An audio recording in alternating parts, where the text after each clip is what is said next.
In the grand halls of Windsor Castle, where centuries of royal protocol had never been challenged, a moment was about to unfold that would shock the British monarchy to its core. Lady Camilla Parker Bowles, now bearing the weight of royal authority, stood face to face with Captain James Morrison, a decorated guard who had served the crown for 23 years without question. What happened next would be whispered about in palace corridors for decades to come. The air was thick with tension as Camilla's voice cut through the silence like a blade. Her command was clear, direct, and utterly unprecedented. She demanded that Captain Morrison surrender Princess Charlotte to her custody immediately. The princess, only 8 years old, stood frozen between duty and defiance, her small hand clutching her favorite stuffed rabbit. But Captain Morrison, a man who had sworn an oath to protect the royal family with his life, did something that had never happened in the 1,000-year history of the British crown. He looked the Queen Consort directly in the eyes and spoke 2 words that would change everything. "I refuse." The gasp that echoed through the marble halls seemed to shake the very foundations of the monarchy. Servants stopped mid-step. Courtiers held their breath. And in that moment, a battle of wills began that would expose hidden family secrets, challenge ancient traditions, and force the royal family to confront a truth they had desperately tried to keep buried. This is the true story of courage, loyalty, and the day a humble guard chose to protect a child over preserving his career. What you're about to read will reveal the human drama behind palace walls and the extraordinary events that proved even the most powerful institutions can be challenged by one person's conscience. Captain James Morrison had been awake since 4 in the morning, as was his custom for the past 23 years of service to the British royal family. The early September air carried a crisp edge that reminded him of his childhood in Scotland, where his father had taught him that duty meant everything. As he adjusted his pristine uniform and polished the brass buttons that gleamed like tiny suns, he had no idea this would be the day that would define the rest of his life. The morning briefing had been routine. Princess Charlotte was scheduled for her private tutoring session in the blue drawing room, followed by afternoon tea with her grandmother. Security protocols were standard, with Morrison assigned as her primary protection officer. He had grown fond of the 8-year-old princess over the months since his assignment began. She was curious, intelligent, and possessed a warmth that reminded him of his own daughter back home in Edinburgh. Princess Charlotte had arrived at the palace the night before, her small suitcase packed with books, art supplies, and her beloved stuffed rabbit named Sir Whiskers. Her parents, Prince William and Catherine, had left for an official tour of Canada, trusting that their daughter would be safe in the care of her great-grandmother and the palace staff. Charlotte seemed excited about the visit, chattering endlessly about the new painting techniques her art tutor had promised to teach her. As Morrison took his position outside the blue drawing room, he noticed an unusual flurry of activity in the corridor. Palace staff were moving with a nervous energy he had rarely seen, their whispered conversations stopping abruptly whenever he approached. Mrs. Henderson, the head housekeeper who had worked at the palace for 30 years, avoided his eyes when she passed by. Even Frederick, the elderly butler who usually greeted everyone with a warm smile, seemed distracted and anxious. The first sign that something was wrong came at precisely 9:15 in the morning. Lady Camilla Parker Bowles, now Queen Consort following King Charles's coronation, appeared in the corridor with an entourage that included her private secretary, 2 ladies-in-waiting, and, surprisingly, her personal solicitor, Mr. Geoffrey Thornton. Morrison had seen Thornton at the palace before, but never during what should have been a routine family visit. Camilla's demeanor was different that morning. Usually gracious and composed, she carried herself with an authority that seemed forced, almost theatrical. Her voice, when she spoke to her staff, had a sharp edge that made the servants flinch. She wore a navy blue dress suit that seemed chosen for its severity rather than elegance, and her jewelry was notably absent except for her wedding ring and the controversial queen consort crown jewels that had sparked media attention for months. Morrison watched as the group approached the blue drawing room. Through the partially open door, he could see Princess Charlotte seated at a small writing desk, her head bent in concentration over what appeared to be a letter. Her art tutor, Miss Eleanor Davies, sat nearby, offering gentle guidance. The scene was peaceful, innocent, and completely at odds with the tension that seemed to electrify the air outside. When Camilla reached Morrison's position, she stopped abruptly. Her eyes, usually warm brown, seemed colder somehow, calculating. She studied him for a long moment, as if seeing him for the first time despite their numerous previous encounters. Her solicitor stepped forward and whispered something in her ear, causing her expression to harden further. "Captain Morrison," she said, her voice carrying an authority that seemed to surprise even herself. "I need to speak with Princess Charlotte immediately. Please step aside." Morrison felt the first flutter of unease in his chest. Royal protocol dictated that any changes to the princess's schedule had to be approved through proper channels, with written authorization from her parents or their designated representatives. No such documentation had crossed his desk that morning. "Your Majesty," he replied respectfully, "I haven't received any authorization for scheduled changes. Princess Charlotte is currently in her tutoring session, which isn't scheduled to end until 11 o'clock. Camilla's jaw tightened almost imperceptibly. She glanced at her solicitor, who nodded slightly, as if confirming some previously discussed plan. "I don't need authorization to speak with my husband's granddaughter in my own home, Captain. Now, please step aside." The way she emphasized the words, "my own home," sent a chill down Morrison's spine. In all his years of service, he had never heard any member of the royal family assert ownership of the palace in such a possessive manner. The royal residences belonged to the crown, not to individuals, and everyone understood this distinction. Morrison's training kicked in. When in doubt, follow protocol. When protocol was unclear, err on the side of caution. When protecting a minor royal, never compromise their security for the sake of avoiding confrontation. These principles have been drilled into him during his extensive training at Hendon Police College and, later, at the Royal Protection Command. "I understand your position, Your Majesty," Morrison said carefully, "but I'm required to maintain the security protocols established for Princess Charlotte. If you'd like to speak with her, I can arrange for proper authorization to be obtained within the hour." The reaction was immediate and shocking.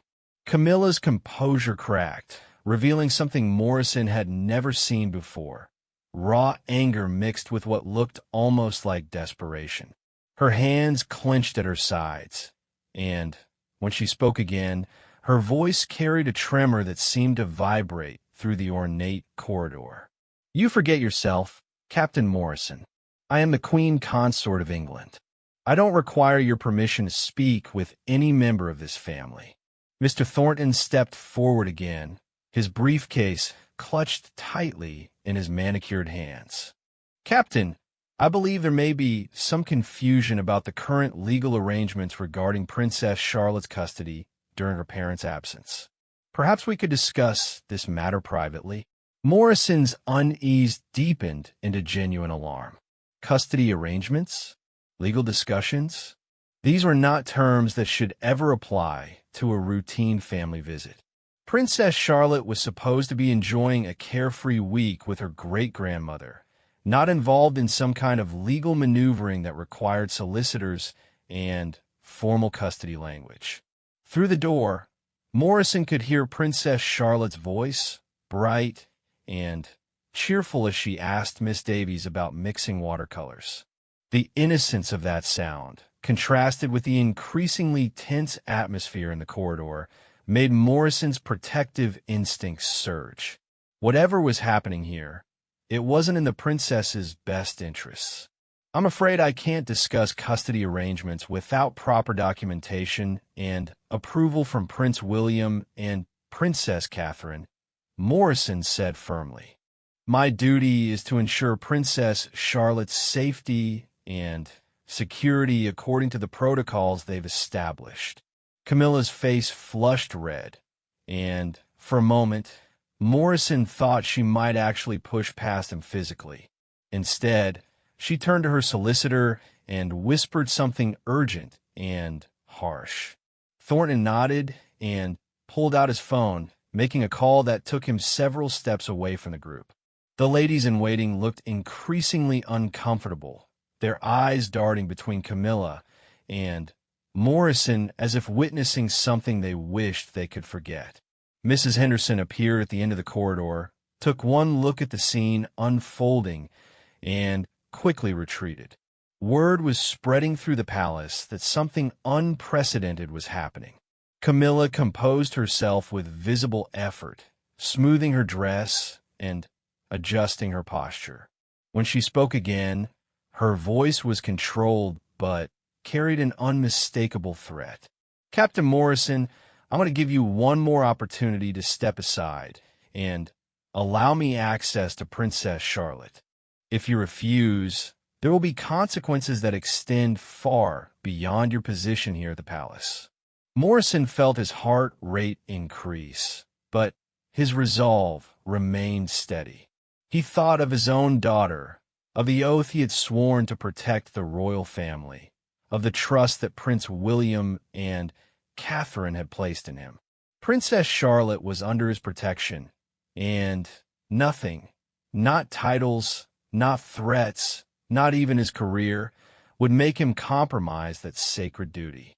I'm sorry, Your Majesty, he said quietly, but clearly, but I cannot allow any changes to Princess Charlotte's security protocols without proper authorization from her parents. The silence that followed seemed to stretch forever. Camilla stared at him with an expression of disbelief, as if she couldn't quite process that a palace guard had just refused a direct order from the queen consort. Her solicitor ended his phone call and hurried back to the group, his face grave. Then, in a voice loud enough to be heard by everyone in the corridor, including the servants who had begun to gather at safe distances, Camilla delivered the command that would echo through palace history. Captain Morrison, I am commanding you to surrender Princess Charlotte to my custody immediately. This is not a request. This is a royal command. The word surrender hung in the air like a sword. Morrison felt the weight of centuries of royal protocol pressing down on him, the expectation of absolute obedience that had governed palace life since time immemorial. But he also felt something else, the absolute certainty that what was being demanded of him was wrong. He looked directly into Camilla's eyes, squared his shoulders, and spoke the two words that would change everything. I refuse. The gasp that escaped from one of the ladies in waiting seemed to echo off the ornate walls. Mr. Thornton's briefcase slipped from his fingers, landing on the marble floor with a sound like a gunshot. Somewhere in the distance, Morrison could hear the normal sounds of palace life.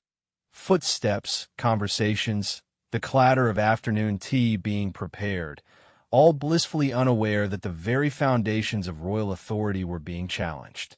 Princess Charlotte's voice drifted through the door, asking Miss Davies if they could paint a picture of Sir Whiskers.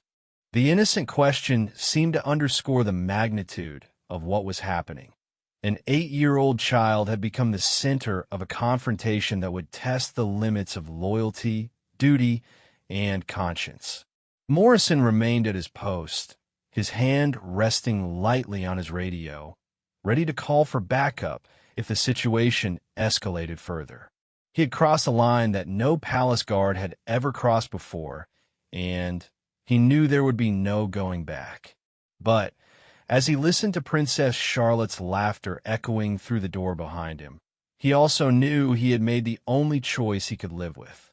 The battle of wills had begun, and Captain James Morrison had fired the first shot in what would become the most dramatic confrontation in modern royal history.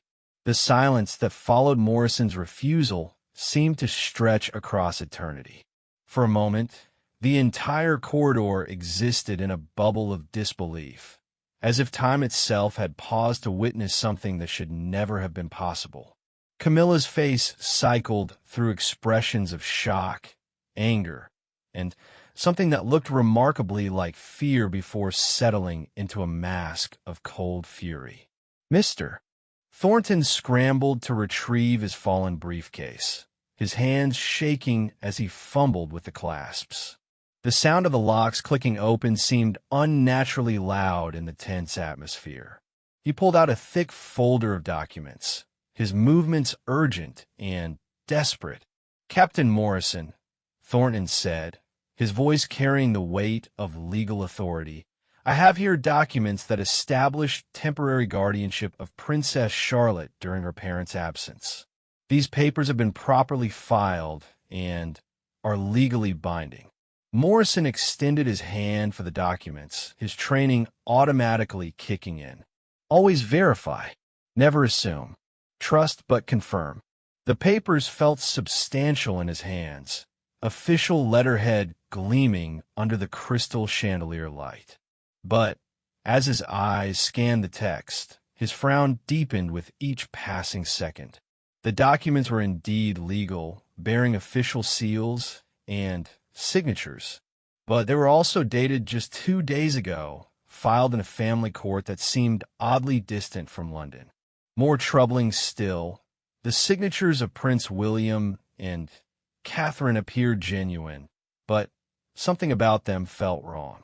Morrison had seen their signatures hundreds of times on various official documents, and while these looked correct, they lacked the natural flow he had come to recognize. "These documents," Morrison said slowly, "appear to grant emergency guardianship in the event of a family crisis or emergency." "What emergency are you referring to, Mr. Thornton?" Camilla stepped forward aggressively. "The emergency is a private family matter that doesn't concern palace security staff. Your job is to follow orders, not to question the legal arrangements of the royal family." But Morrison's years of training had taught him to read between lines, to notice what wasn't said as much as what was. Princess Charlotte's visit had been planned for weeks. Her parents had left detailed instructions about her care, her schedule, her meals, even her bedtime routine.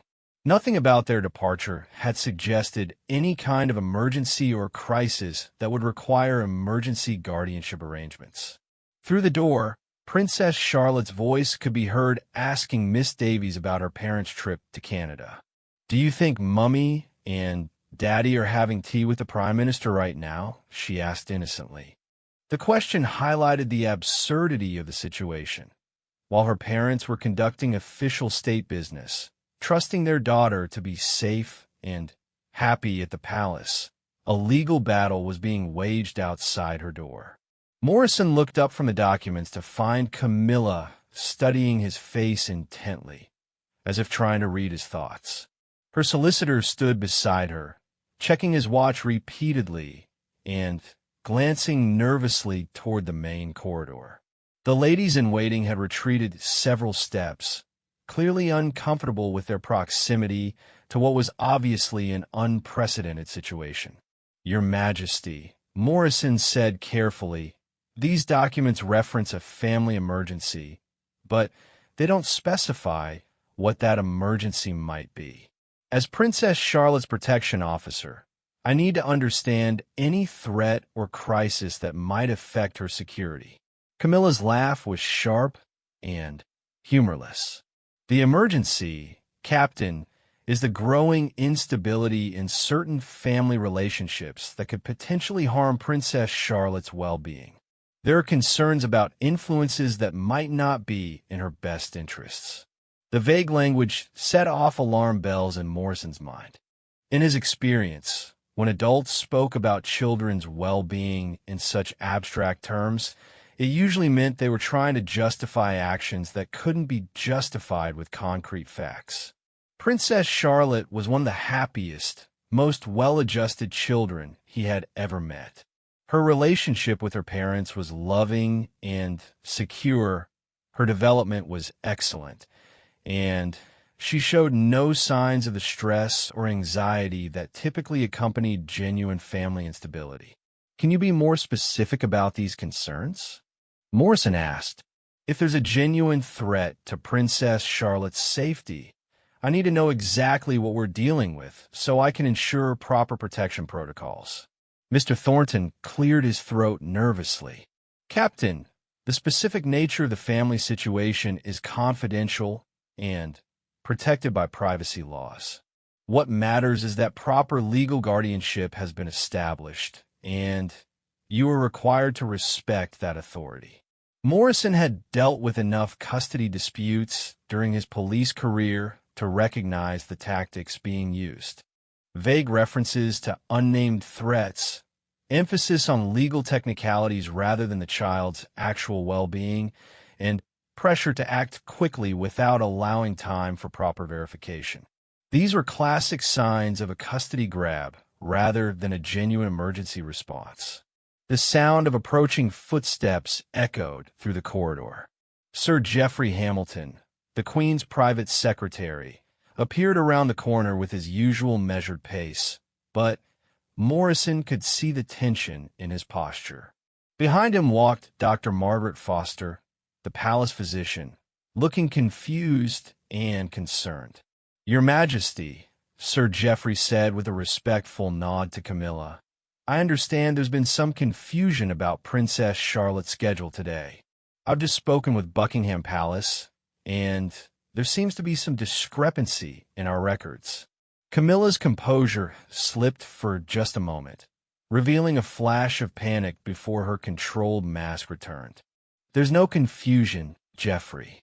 I have legal guardianship documents that supersede any previous arrangements. Sir Geoffrey's eyebrows rose almost imperceptibly.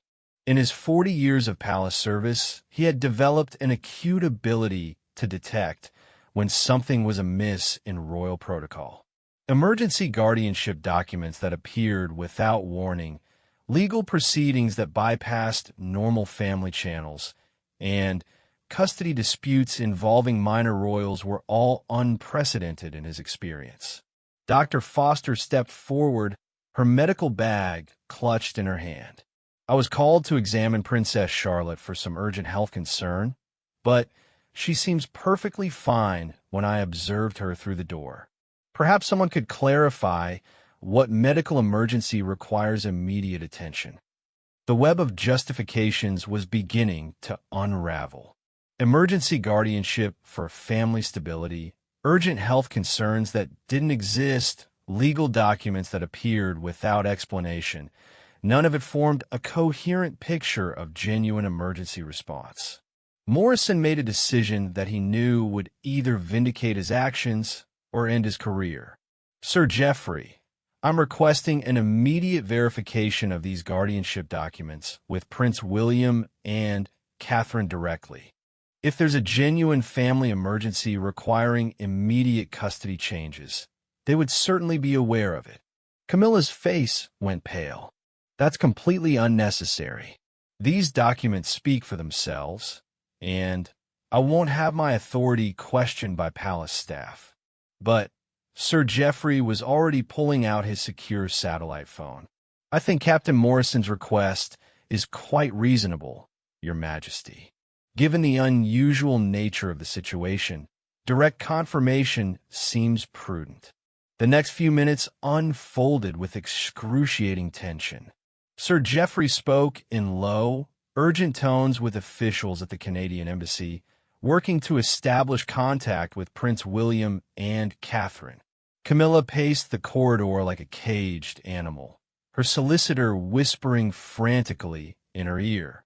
Dr. Foster quietly examined Princess Charlotte from the doorway, confirming that the child showed no signs of distress or medical emergency. Princess Charlotte, oblivious to the drama unfolding outside, had moved on to discussing her favorite books with Miss Davies. Her voice carried clearly through the door as she described the plot of a mystery novel she had been reading, complete with detailed analysis of the detective's methods. The intelligence and emotional stability in her voice provided a stark contrast to the claims of family instability that were being used to justify the custody documents. Sir Geoffrey's phone call seemed to take forever. Morrison watched Camilla's anxiety increase with each passing minute, her hands clenching and unclenching as she waited. Mr. Thornton was making his own calls, speaking in hushed tones that suggested growing desperation rather than confidence. Finally, Sir Geoffrey ended his call and approached the group with an expression that mixed relief with grave concern. "I've spoken directly with Prince William," he announced. "He and Catherine are completely unaware of any emergency guardianship arrangements. They never signed any such documents, and they explicitly stated that Princess Charlotte should remain under normal palace protection until their return." The revelation hit the group like a physical blow.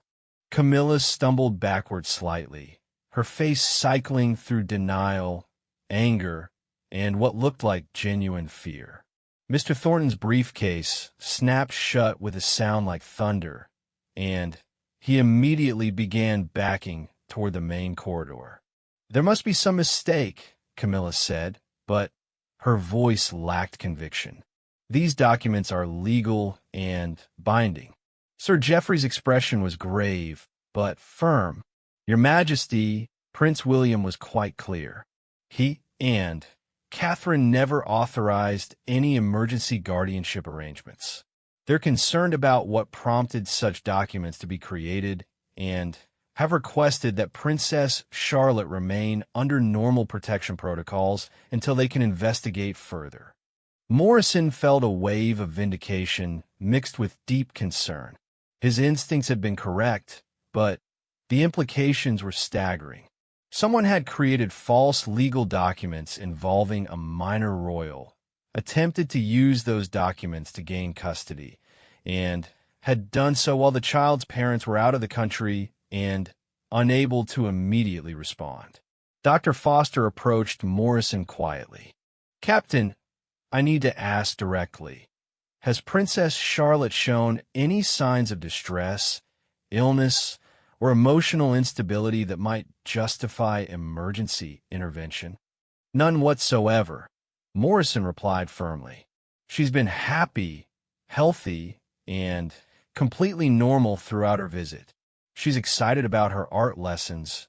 She's been eating well, sleeping well, and shows no signs of any kind of crisis." Camilla was now speaking urgently with her solicitor, their conversation too low to hear, but clearly heated. Whatever plan they had constructed was falling apart, and Morrison could see panic setting in.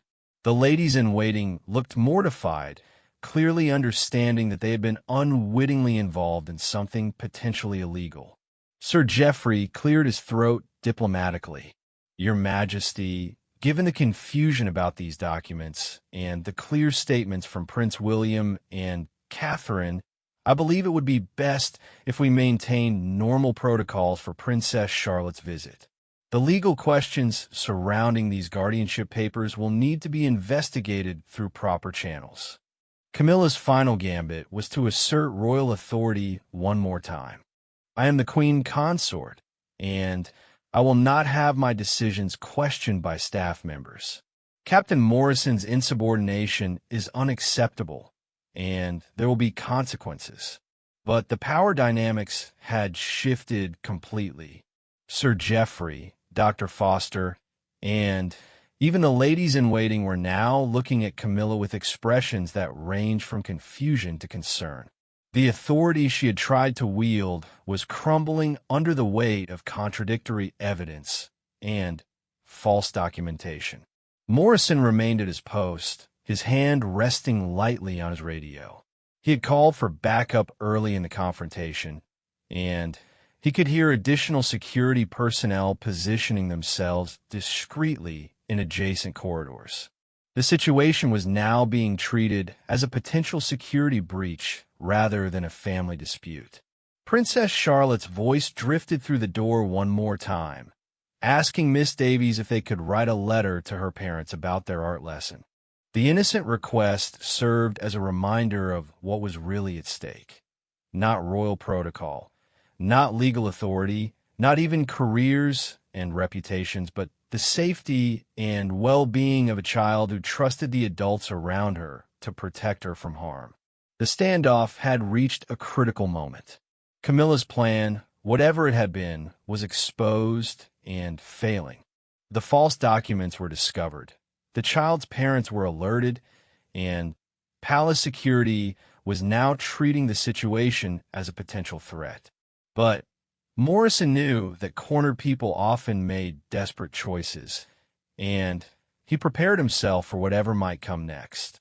The arrival of Detective Inspector Sarah Chun from the Metropolitan Police Royal Protection Unit marked the moment when what had begun as a family dispute officially became a criminal investigation. Chun was a small woman with sharp eyes who had built her reputation on handling sensitive cases involving the royal family with both discretion and unwavering integrity. Her presence in the corridor signaled that the situation had escalated beyond anything palace protocol could manage internally. Morrison felt a mixture of relief and apprehension as Chun approached the group.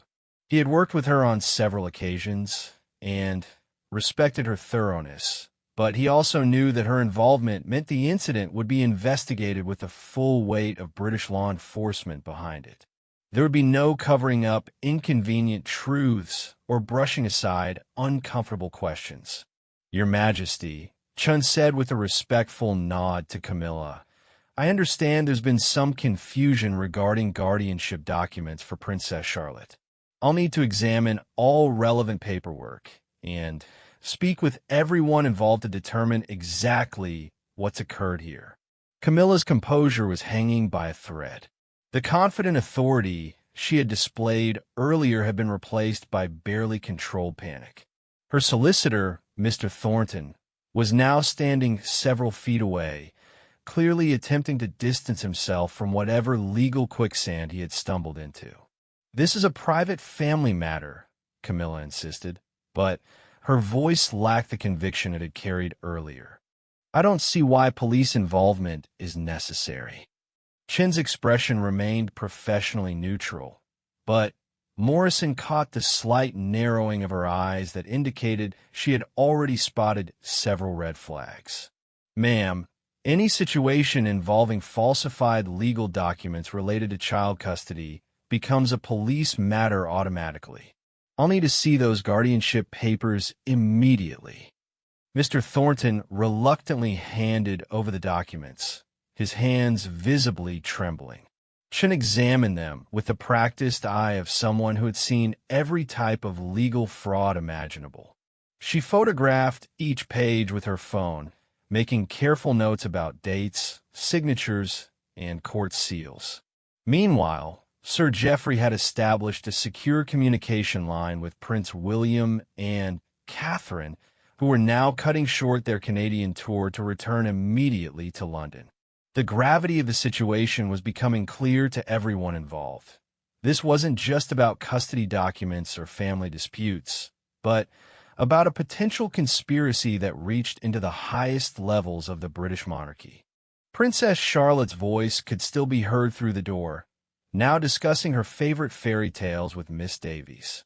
The contrast between her innocent chatter and the criminal investigation unfolding outside her room seemed to emphasize just how close she had come to being swept up in something that could have changed her life forever. Dr. Foster approached Sean with a medical bag and a concerned expression. "Inspector, I was called here under false pretenses to examine Princess Charlotte for an alleged medical emergency. The child is perfectly healthy, and There's no indication of any physical or emotional distress that would justify emergency intervention. Chun made careful notes of Dr. Foster's statement, then turned to Morrison. Captain, I need your detailed account of everything that's happened this morning, starting from the moment you first noticed unusual activity. As Morrison recounted the events, Chin's questions revealed a disturbing pattern. The timing of the guardianship documents, filed just as Prince William and Catherine were leaving the country. The vague references to family emergencies that no one could specify. The pressure to act quickly without allowing time for verification. The involvement of a solicitor who seemed unfamiliar with normal royal family legal procedures. But it was Camilla's next statement that opened the floodgates to a much larger scandal. You don't understand the pressures I'm under, she said suddenly, her careful composure finally cracking completely. The family dynamics, the expectations, the constant scrutiny. Princess Charlotte represents something that certain people want to control, and I was trying to protect her from influences that could be harmful to her future. Chen looked up from her notes, sensing that something significant was about to be revealed. What influences are you referring to, Your Majesty? Who is pressuring you? And what kind of control are they seeking over Princess Charlotte? The silence that followed was profound. Camilla looked around the corridor as if seeing it clearly for the first time, taking in the faces of the people who had witnessed her attempt to take custody of an 8-year-old girl based on falsified documents. The weight of what she had attempted seemed to hit her all at once. There are people, she said quietly, people with significant financial and political interests who believe that Princess Charlotte's future could be shaped in ways that would benefit certain causes. They've been pressuring me to ensure that she receives the right kind of education, meets the right kind of people, develops the right kind of relationships. Morrison felt his blood run cold. The implication was that there had been a plan to essentially groom Princess Charlotte for some unknown purpose, using her position in the line of succession for political or financial gain. The innocent child reading fairy tales just feet away had been targeted by adults who saw her not as a person to be protected, but as an asset to be controlled. Chin's questions became more focused and urgent. Who are these people? How long have they been pressuring you? What specific plans did they have for Princess Charlotte? Mr. Thornton, who had been trying to make an inconspicuous exit, was quietly detained by security officers who had been summoned by Chun. His briefcase was confiscated as evidence, and Morrison could see the panic in his eyes as he realized the magnitude of what he had become involved in. Camilla's revelations continued in a flood of guilt and fear. It started months ago, just after the coronation. People I thought were allies, supporters of the monarchy, began suggesting that Princess Charlotte's education should include certain elements. Financial literacy from specific institutions, cultural exposure through particular organizations, social connections with children from families that shared certain political views. The picture that emerged was chilling in its calculation. A group of wealthy and politically connected individuals had identified Princess Charlotte as a potential vehicle for long-term influence within the British monarchy. By controlling her education, her social circle, and her worldview during her formative years, they could potentially shape the future direction of the crown itself. Sir Geoffrey's face had gone ashen as the implications became clear. Your Majesty, are you saying that you were approached by people seeking to influence Princess Charlotte's upbringing for their own purposes? They made it sound so reasonable at first, Camilla said, her voice barely above a whisper. Quality education, exposure to important ideas, connections with influential families. They said it would be good for her future, good for the monarchy. But the pressure increased, and When I hesitated, they began making suggestions about emergency custody arrangements that could bypass her parents' authority. Chun was now taking rapid notes, clearly recognizing the potential scope of what she was uncovering. A conspiracy to manipulate a minor royal's development for political or financial gain could involve charges ranging from child endangerment to treason, depending on who was involved and what their ultimate goals had been. Dr. Foster, who had been listening with growing horror, stepped forward. "Your Majesty, you're describing what amounts to a systematic plan to psychologically manipulate a child. The medical implications alone could be devastating, not to mention the psychological trauma of being separated from her parents under false pretenses." Through the door, Princess Charlotte's laughter rang out as she and Miss Davies discovered a particularly amusing illustration in one of her books. The sound was like a knife through the heart of everyone in the corridor, a reminder of the innocence that had been targeted and nearly destroyed by adult ambition and greed. Morrison's protective instincts surged again, this time mixed with anger at the calculated nature of what had been attempted. "Inspector Chun, I need to know, is Princess Charlotte still in danger? Are there other plans in motion that we need to be aware of?" Camilla shook her head, tears now streaming down her face. "I don't know. They said this was just the first step, that there would be other opportunities if this didn't work. They have resources, connections, influence in places I didn't even know existed." Chun immediately radioed for additional security around Princess Charlotte and her art tutor, then began coordinating with counterintelligence units to identify and track the individuals Camilla had described. The investigation was expanding rapidly from a simple custody dispute to a potential national security matter. Sir Geoffrey was now managing communications with both Prince William and Catherine and with the highest levels of palace security. The revelation that their daughter had been specifically targeted by an organized group seeking to manipulate her development would require immediate and comprehensive response. But perhaps the most disturbing revelation came when Chun pressed Camilla for more details about the false documents. "Your Majesty, these guardianship papers required court filings, legal seals, and forged signatures. This level of documentation fraud suggests significant resources and connections within the legal system. Who helped you obtain these documents?" Camilla's answer sent shockwaves through everyone present. "I didn't obtain them. They were delivered to me yesterday by courier, along with instructions about when and how to use them. I was told that everything was legal, that the emergency circumstances justified the arrangements, and that Princess Charlotte would benefit from a more structured environment." The implication was staggering. Someone with enough influence to create convincing legal forgeries had manipulated Camilla into attempting the custody grab, using her position and authority as cover for their own agenda. She had been as much a pawn in the scheme as Princess Charlotte herself. Morrison realized that his refusal to surrender Princess Charlotte had potentially prevented not just a custody dispute, but an elaborate conspiracy that could have had far-reaching implications for the British monarchy itself. A simple "I refuse" had stopped a plan that might have taken months or years to fully understand and combat. As Chun continued her investigation, more details emerged about the sophistication of the plot. The timing had been carefully planned to coincide with Prince William and Catherine's absence.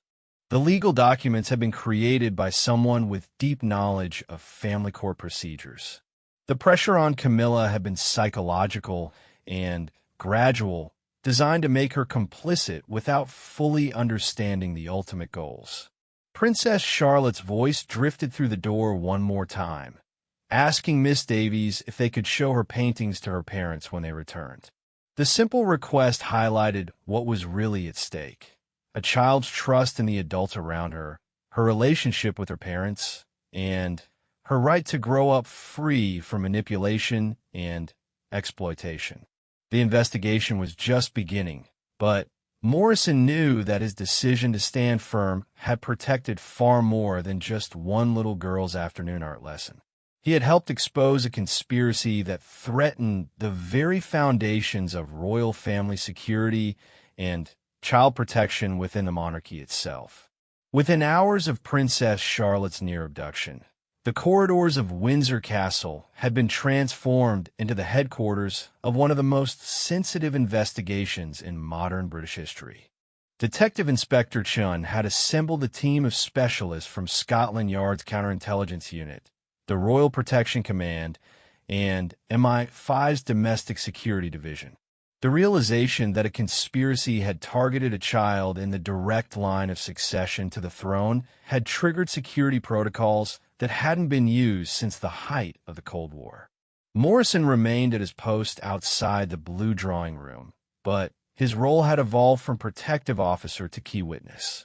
Teams of investigators moved through the palace with quiet efficiency, interviewing staff, examining security footage, and analyzing every aspect of the morning's events. The normalcy of Princess Charlotte's art lesson continued behind the door, a deliberate decision to maintain her routine while the adult world worked to ensure her safety. The first major breakthrough came when cybercrime specialists traced the origin of the falsified guardianship documents. The sophisticated forgeries hadn't been created by amateur criminals, but by a professional network with access to legal databases, official seals, and advanced document production capabilities. The investigation revealed that similar false documents had been created for wealthy individuals seeking to manipulate custody disputes across Europe, but none had previously targeted royalty. Mr. Thornton, now under formal arrest, was providing a wealth of information under interrogation. His law firm had been approached 6 months earlier by representatives of what they believed to be a legitimate investment group interested in educational philanthropy. The group had paid substantial fees for legal research into emergency custody procedures, particularly those involving minor royals during their parents' absence from the country. They presented themselves as education reformers, Thornton told investigators, his earlier confidence replaced by obvious terror at the legal jeopardy he faced. They said they were concerned about the quality of education available to royal children and wanted to explore legal mechanisms for ensuring better opportunities. It all seemed perfectly legitimate until I was asked to prepare actual documents for immediate use. Detective Inspector Chun studied the financial records that were being rapidly assembled by forensic accountants. The money trail led through a complex web of offshore companies, charitable foundations, and investment vehicles that suggested significant resources and careful long-term planning.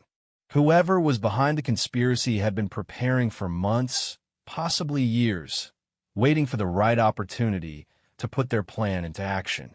The second major revelation came from analysis of Camilla's communications over the past several months. Her phone records, email accounts, and even her handwritten correspondence revealed a pattern of contact with individuals who had gradually escalated their suggestions about Princess Charlotte's education. What had begun as casual conversations about educational excellence had slowly evolved into specific proposals, then pressure, and finally, explicit instructions about the custody documents. Sir Geoffrey Hamilton, reviewing the communications with growing alarm, identified several names among Camilla's contacts that raised immediate red flags. These aren't just wealthy individuals with strong opinions about education, he told the investigative team. Some of these people have connections to political movements that have been under intelligence surveillance for their extreme views about social engineering and political control. The scope of the conspiracy became clearer as investigators pieced together the various elements. Princess Charlotte hadn't been targeted randomly or opportunistically. She had been carefully selected because of her position in the line of succession, her age and developmental stage, and the particular family dynamics that made her potentially vulnerable to manipulation. Dr. Foster, now serving as a consultant to the investigation, provided disturbing insights into the psychological aspects of the plot. What they were planning amounts to systematic psychological manipulation of a child for political purposes, she explained to the investigative team. By controlling her education, social connections, and even her understanding of her own role in the monarchy, they could potentially shape her entire worldview to align with their agenda. The plan had been remarkably sophisticated. Rather than attempting to directly influence Princess Charlotte, the conspirators had worked to manipulate the adults around her.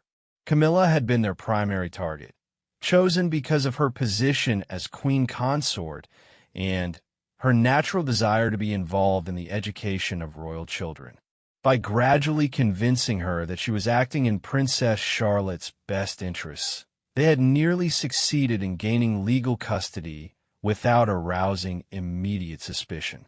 Morrison was called in for multiple detailed interviews, each one revealing new aspects of the morning's events that had seemed insignificant at the time, but now appeared crucial to understanding the full scope of the conspiracy. His decision to refuse Camilla's command had been the unexpected obstacle that had caused the entire plan to unravel. "Captain," Chen said during one of their sessions, "your insistence on following proper protocols likely prevented what could have been one of the most significant security breaches in royal family history.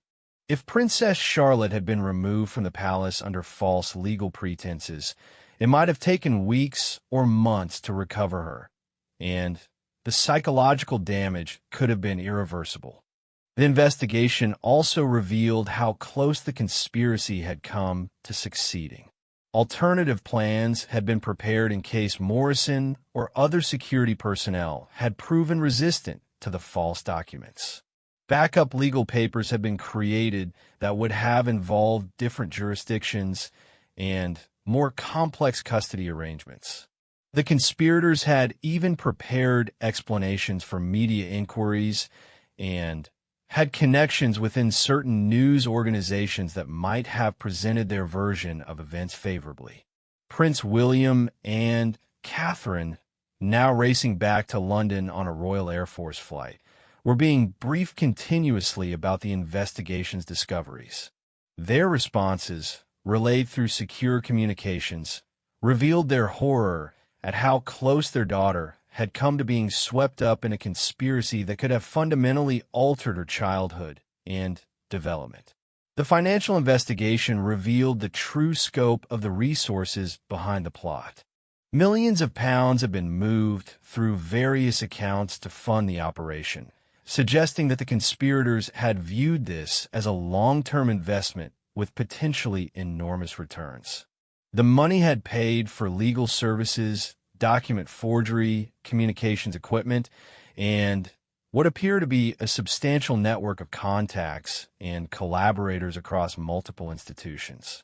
But perhaps the most disturbing discovery came when investigators examined the educational materials and social connections that had been prepared for Princess Charlotte once she was under the conspirators' control.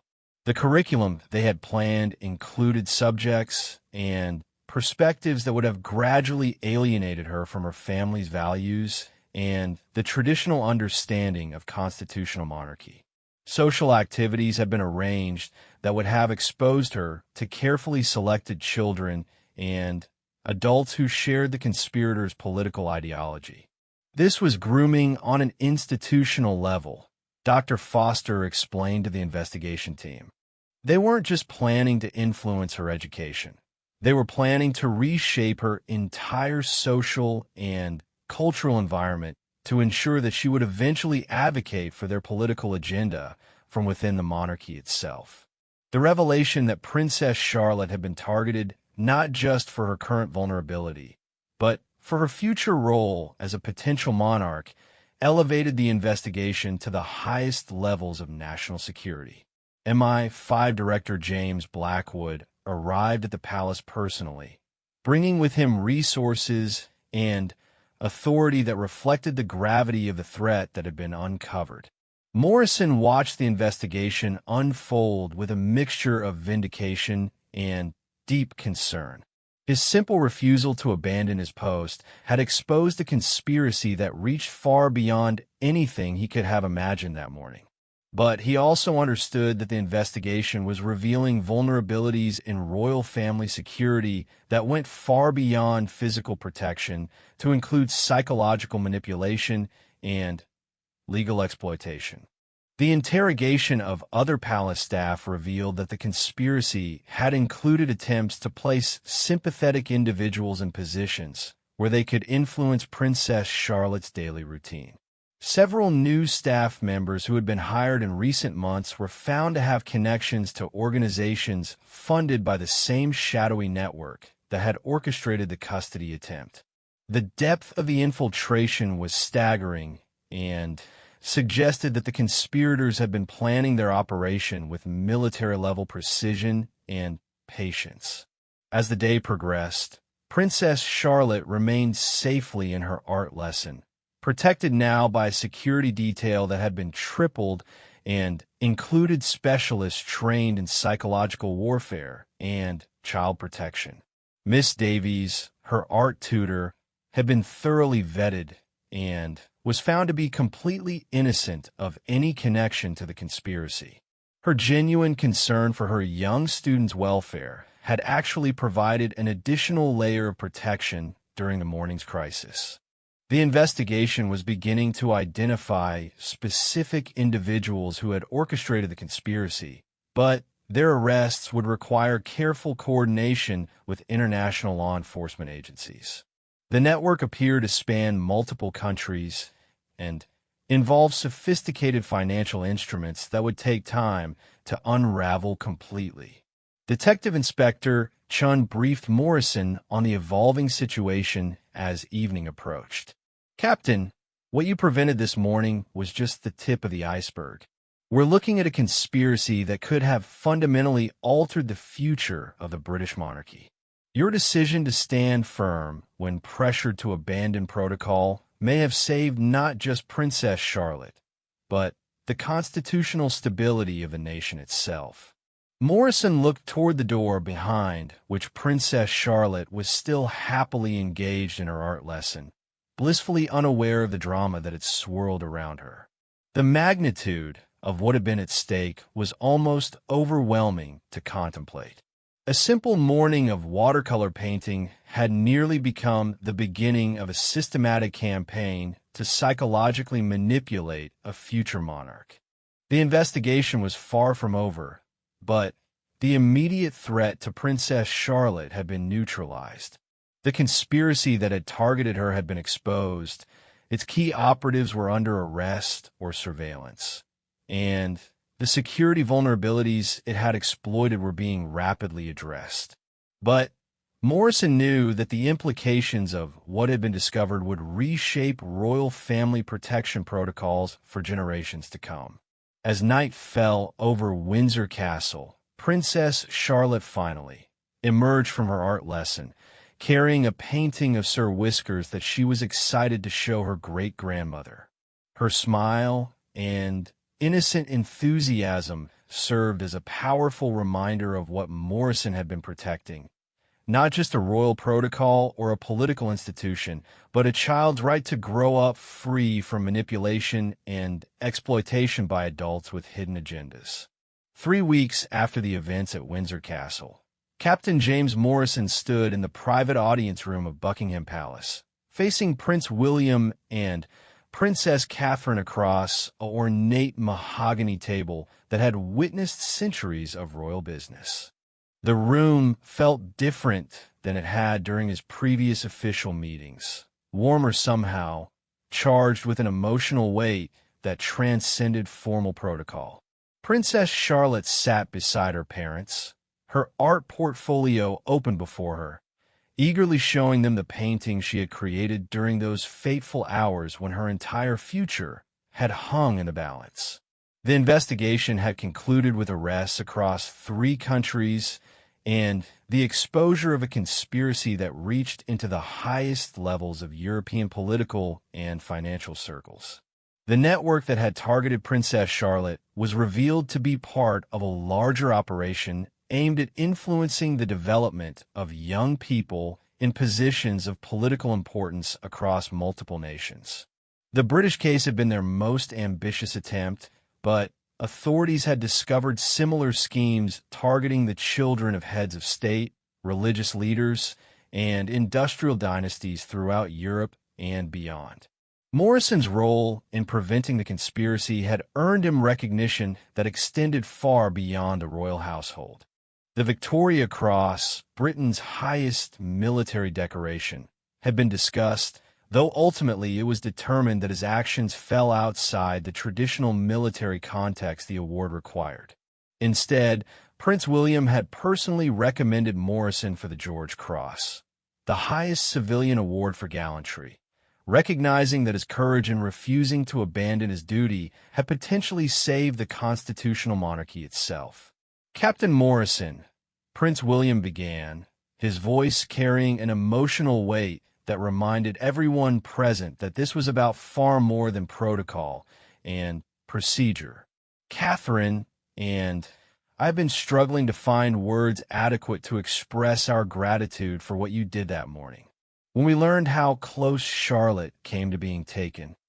His voice trailed off as he looked at his daughter, who was completely absorbed in describing her painting of Sir Whiskers to her mother. Catherine reached across the table to squeeze Morrison's hand. "You saved our daughter from something that could have changed her entire life.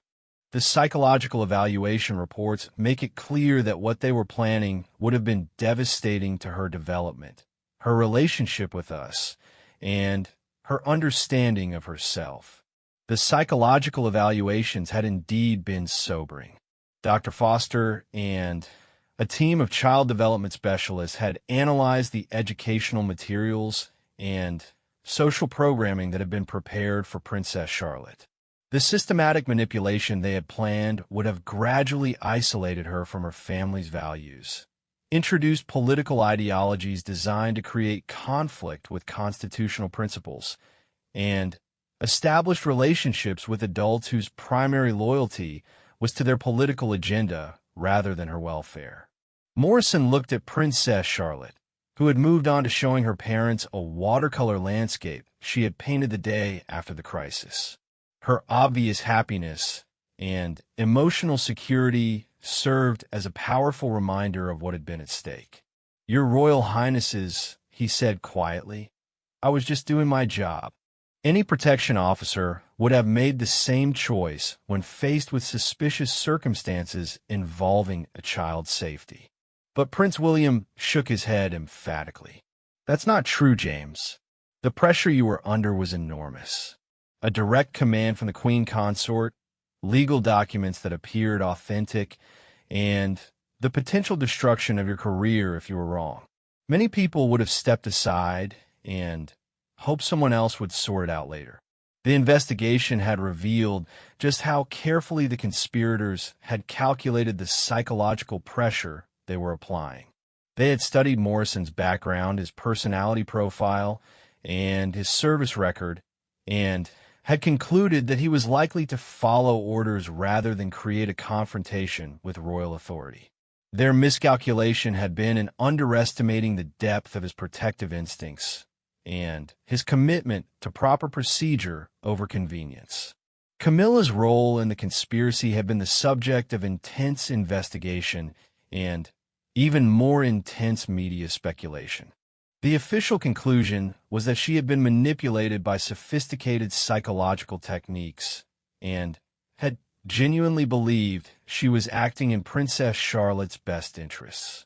The gradual escalation of pressure, the careful presentation of false information, and the exploitation of her desire to be involved in royal family education had made her an unwitting accomplice rather than a primary conspirator. The legal proceedings had been conducted largely in secret to protect both the royal family's privacy and national security interests, but the sentences handed down had been severe. Mr. Thornton received 12 years in prison for his role in creating falsified legal documents and conspiracy to commit child abduction. The primary organizers of the network, when they were finally identified and arrested, faced charges that included treason, conspiracy against the crown, and child endangerment. Morrison's own situation had been complicated by the publicity surrounding the case. While his actions had been heroic, they had also exposed vulnerabilities in royal protection protocols that required significant reforms. He had been temporarily reassigned during the investigation, not as punishment, but to protect him from potential retaliation while the full scope of the conspiracy was being uncovered. The reforms that followed had been comprehensive and far-reaching. New protocols were established for emergency custody situations involving minor royals. Background checks for palace staff were enhanced to include psychological profiling and ongoing monitoring. Communication security around royal family schedules was tightened to prevent the kind of surveillance that had enabled the conspiracy. Most importantly, training for protection officers was expanded to include recognition of psychological manipulation and legal exploitation tactics. Princess Charlotte, oblivious to the reforms her near abduction had prompted, was now showing her parents a painting of the palace gardens. "Miss Davies said I should paint what makes me feel safe," she explained innocently.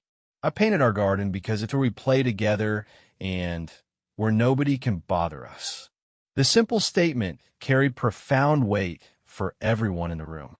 The conspirators had targeted a child's sense of safety and security, planning to manipulate her most fundamental relationships for their political goals. Morrison's refusal to surrender her had protected not just her physical safety, but her emotional security and her right to grow up surrounded by people who genuinely cared about her welfare. Catherine wiped away tears as she listened to her daughter's explanation of her paintings. "Charlotte, do you remember Captain Morrison? He's the one who made sure you could finish your art lesson that day when there was some confusion in the corridor." Princess Charlotte looked up at Morrison with the serious expression she wore when considering important matters. "You're the one who said I couldn't be interrupted during art class, right?" Miss Davies said that was very important because artists need to concentrate. Morrison smiled at the simplified explanation she had been given to protect her from understanding the true nature of what had occurred. "That's right, Princess. Art class is very important, and it shouldn't be interrupted unless there's a real emergency." Prince William had been reviewing the investigation reports throughout their meeting, and his expression grew more serious as he considered the long-term implications. "Captain, the investigation made it clear that this network had been planning their operation for years. They had studied our family, our routines, our relationships, and our vulnerabilities with incredible detail. What frightens me most is how close they came to succeeding. The truth was that the conspiracy had nearly worked perfectly. If Morrison had been more deferential to royal authority, if the timing had been different, if Princess Charlotte had been in a different location or with different staff, the outcome could have been disastrous. The conspirators had planned for most contingencies, but they had underestimated the protective instincts of a dedicated security officer who valued proper procedure over personal comfort. Detective Inspector Chun, who had been invited to attend the final briefing, provided additional context about the ongoing investigation. "The network we uncovered was sophisticated beyond anything we had previously encountered. Their resources, their planning capabilities, and their willingness to target children for long-term political manipulation represented a new category of threat that security services worldwide are now working to address. Morrison learned that his actions had prompted changes in protection protocols not just for the British royal family, but for leadership families across multiple nations. The techniques used against Princess Charlotte were being studied, and countermeasures developed to prevent similar attacks on other vulnerable young people in positions of political importance. But perhaps the most significant outcome was the strengthening of the relationship between Prince William's family and their protection staff. The crisis had highlighted the importance of trust and communication between family members and security personnel. New protocols emphasized the authority of protection officers to question unusual circumstances, even when those circumstances involve senior royals. Princess Catherine closed Princess Charlotte's art portfolio and prepared to leave for their next appointment. "Captain Morrison," she said, "Charlotte has something she wanted to give you." Princess Charlotte approached Morrison shyly, carrying a small wrapped package. "I painted this for you," she said solemnly. "Miss Davies helped me frame it properly." Morrison unwrapped the gift to find a watercolor painting of a palace guard standing at his post, with a small girl visible through a nearby window, painting at an easel. At the bottom, in Princess Charlotte's careful handwriting, were the words, "Thank you for keeping me safe." The simple gift carried more emotional weight than any official commendation could have provided. Morrison knelt down to Princess Charlotte's eye level. "Thank you, Princess. This will always remind me of why we do what we do." As the royal family prepared to leave, Prince William pulled Morrison aside for a final private conversation. "James, I want you to know that Catherine and I will never forget what you did for our daughter. You didn't just follow orders or maintain protocol. You protected our child when she needed protection most. That's something we'll carry with us for the rest of our lives." Morrison watched the family leave, Princess Charlotte skipping happily between her parents, completely unaware of how close she had come to a fate that could have changed everything. His simple refusal to abandon his post had protected more than just one little girl's afternoon art lesson. It had preserved her innocence, her family relationships, and her right to grow up free from manipulation. The conspiracy against Princess Charlotte had been defeated, its organizers imprisoned, and its methods exposed to prevent future attacks. But Morrison knew that the real victory lay in the painting he now held, a child's artwork created in safety and security, surrounded by adults whose primary concern was her well-being rather than their own agendas. Sometimes the most important battles were fought not with weapons or strategies, but with simple courage and an unwavering commitment to doing what was right. In the months that followed, Morrison would return to his duties with enhanced authority and recognition, his actions having established new standards for protection personnel worldwide. But he would always remember that the true measure of his success lay not in the commendations he received or the protocols he had influenced, but in the sight of Princess Charlotte painting peacefully in her art lesson, protected by adults who understood that some things, like a child's safety and happiness, were worth any sacrifice to preserve.